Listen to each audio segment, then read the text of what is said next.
Conseil supérieur de la transition, 20 projets de loi adoptés en 2012.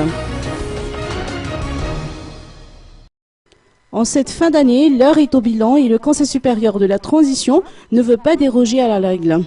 Pour sa part, le CST a adopté en tout une vingtaine de projets de loi durant cette année 2012.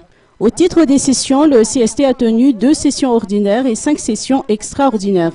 Parmi les projets de loi adoptés, la priorité avait été accordée à ceux relatifs à la feuille de route, tels que la loi qui régit l'institution de la CENIT, le projet de loi électoral, le projet de loi régissant les partis politiques, l'amnistie ou encore l'instauration du FFM, laquelle est toujours en suspens.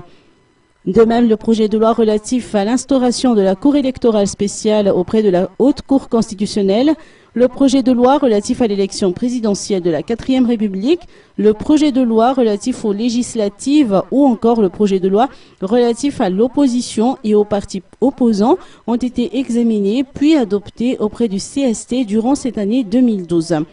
Par ailleurs, Lantoura Koutma, vice-président du CST, estime que le processus électoral est en bonne voie et que rien ne devrait nous empêcher de tenir les élections en 2013 si l'on se réfère aux lois en vigueur. Elle a fait savoir que le CST devrait être convoqué d'ici peu en une ultime session extraordinaire de cette année pour boucler puis adopter les 2 ou 3 derniers projets de loi en instance.